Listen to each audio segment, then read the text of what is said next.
kami sebutkan. Bapak Ibu sekalian, tadi sebagaimana disampaikan dengan penuh objektivitas, tetapi kita ingin menjelaskan posisi hukum dari kasus. Dan apa yang terjadi untuk menjaga integritas dalam perkara. Karena sudah barang tentu menyangkut tanah ini ada mafia di belakang. Persidangan kami lakukan sebanyak hampir 20 kali seminggu kami sidang. Di mana proses penyidikan yang dilakukan oleh Polda Sumut itu LP mulai tanggal 15 Maret 2022 dan B21 27 Februari 2023 ini. Untuk menjelaskan apakah HGU 175 maupun perpanjangannya HGU 62 2003 ada problem hukum enggak? Lalu tadi tentang pemalsuan tadi yang terdakwa mengakui bahwa orang tua kandungnya itu nggak pernah punya anak. Oh, tak tiba-tiba dia nikah. Ada yang menawarkan, lo nggak kamu punya anak? Entah tak kasih duit 1,5 M gitu ya kira-kira bicara saya. Saya ingin mengatakan begini, kalau memang gitu ya, kalau memang bahwa dapat dibuktikan kepalsuannya, ya lanjut saja. Gitu. Yang saya katakan. Tetapi kalau memang tidak mampu untuk membuktikan kepalsuannya, saya berharap negara juga menghormati putusan pengadilan. Bisa jadi tidak, apakah itu jaksa, apakah itu negara, bisa jadi tidak hadir di situ. Tetapi kan pernah pidana, kan sudah diwakili ahlinya, ada penyidik, ada PU, dan ini saat mau masuk perkara pidana. 10 tahun saya jadi hakim tipikor di Sumatera Utara. Kami itu sebenarnya sangat takut terhadap putusan-putusan dan laporan-laporan daripada KAY dan Bawah. Saya khawatir tentang putusan-putusan yang tidak sesuai dengan rasa keadilan daripada masyarakat itu tidak ada dilaporkan atau tidak ada dari putusan pengadilan mengenai tanah negara di Tanjung Morawa, Sumatera Utara, seluas 467 464 hektar itu miliknya, aslinya itu milik PTPN 2. Tiba-tiba di pengadilan dikalahkan di dalam kasus perdata. Kita baru tahu tahun 2019 sesudah para penggugat berjumlah 234 orang itu minta eksekusi.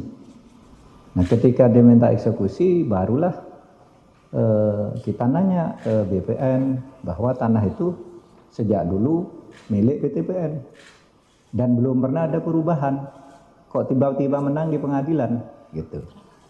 Nah, itulah sebabnya kita menolak dulu eksekusi karena kemudian kita menemukan indikasi tindak pidana bahwa para penggugat itu diduga kuat menggunakan surat keterangan palsu, antara lain karena surat keterangan kepemilikan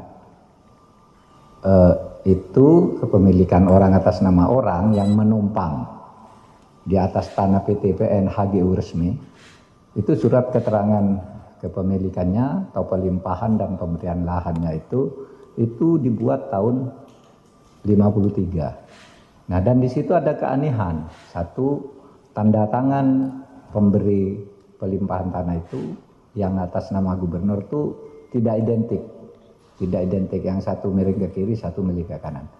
Yang kedua, di situ ada ejaan yang aneh karena aslinya itu sejak dulu tertulis Tanjung Morawa. Nah, sekarang di dalam surat keterangan yang diduga palsu itu ditulis Tanjung dengan ejaan baru. Kalau dulu Tanjung TANDOEOOOENG. Sekarang ditulis Tanjung, biasa itu Tanjung yang dikenal ejaan itu sudah tahun 73 dan yang disempurnakan. Itu sangat jauh. Dan di depan pengadilan para saksi atau terdakwa sekalipun mengakui bahwa dia tidak pernah punya tanah itu, tidak pernah melihat aslinya, katanya hanya dibisiki oleh temannya. Dan para penggugat pun merasa tidak tahu tanah itu di mana. Yang 234 orang itu tidak tahu tanahnya di mana, dia tahu apa tidak gitu. Sehingga kita terus merasa ini harus dipersoalkan sampai final keputusan pengadilan di tingkat kasasi untuk menyelamatkan harta negara.